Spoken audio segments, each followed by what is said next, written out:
Welcome back, everyone. Today we're going to talk about Genesis 2, verse 3. And God blessed the seventh day and sanctified it, because on it he rested from all his work which God had created to make. This verse reveals the divine sanctification of time. It's not just that God rested, but that he blessed and made holy the seventh day, elevating it beyond the other six. According to the Zohar, this is the moment when the Shekinah, divine presence, become fully manifest in the lower worlds, and time itself receives a soul. Shabbat is not a passive day. It is a living, breathing sanctuary in time, woven into the very fabric of creation. The first phrase we have, and God blessed the seventh day. This is a channel of supernal abundance. The Zohar explains that the blessing of Shabbat is not like any other. Shabbat becomes the vessel through which all blessings for the week flow downward. The supernal worlds send their Sheva, in English, divine influx, through the portal of the seventh day, like water through a sacred spring. Just as Yesod channels energy into Malkuth, the Shabbat channels divine bounty into the world. Thus, the seventh day is not empty. It is the fullest, brimming with hidden light and abundant flow. From it all other days are blessed, says the Zohar. The next phrase we have, and sanctified it, making time a sanctuary.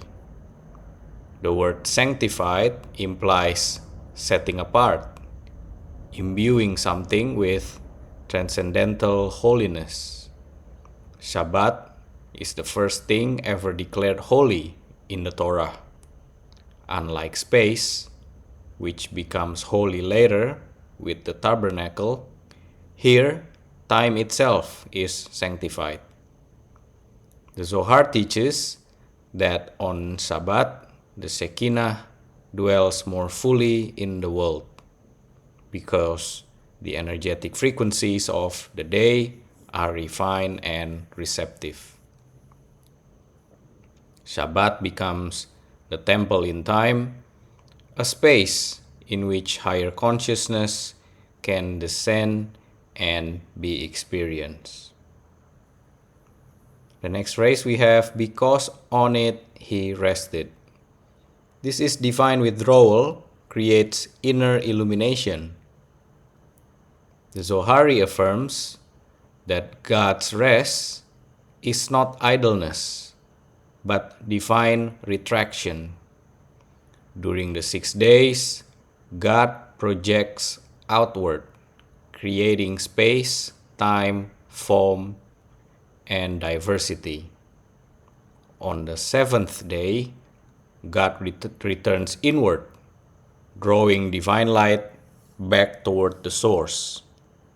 This inward turning produces a space of peace, harmony, and holiness that permeates all worlds.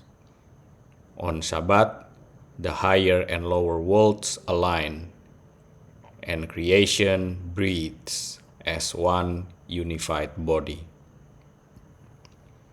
The next phrase we have, from all his work which God had created to make. This is the paradox of ongoing creation.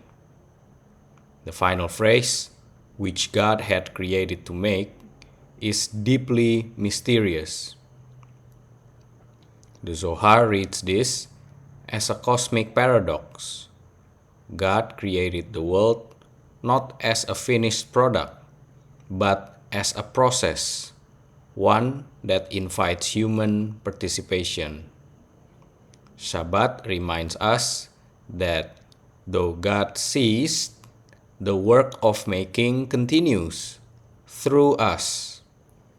Our actions, intentions, and consciousness are meant to continue divine creation, but in the image of rested awareness, not frantic activity. The Zoharic teaching behind this verse is Shabbat as feminine light. The Zohar identifies Shabbat with the Shekinah, the divine feminine, the bride. Shabbat is the day when the divine king unites with the queen.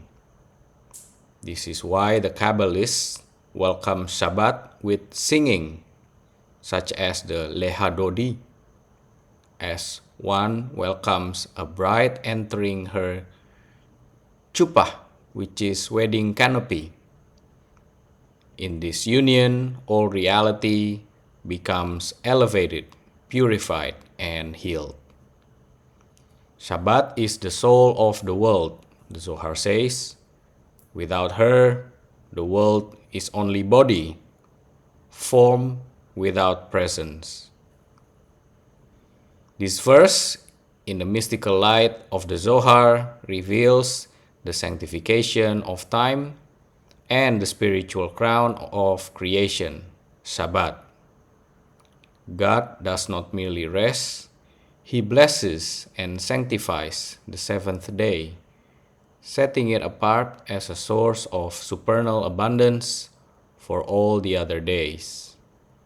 This day becomes a temple in time, a day when divine light flows freely into a creation, and the Shekinah dwells intimately with us. Shabbat is not a pause from the world. It is the world's hidden heart, a return to primordial harmony when all things are aligned and whole. The phrase, which God created to make, reveals a paradox.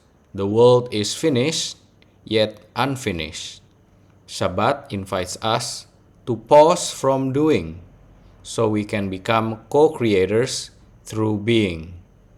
In stillness, we hear the whisper of the infinite. Thus, Shabbat is not just the end of the week. It is its purpose. It is the divine yes after 6 days of doing, the resting point where the soul meets the source, and the world becomes once more very good. That's it for today. Thank you very much for your donation. Be blessed, everyone, and I will see you on the next episode.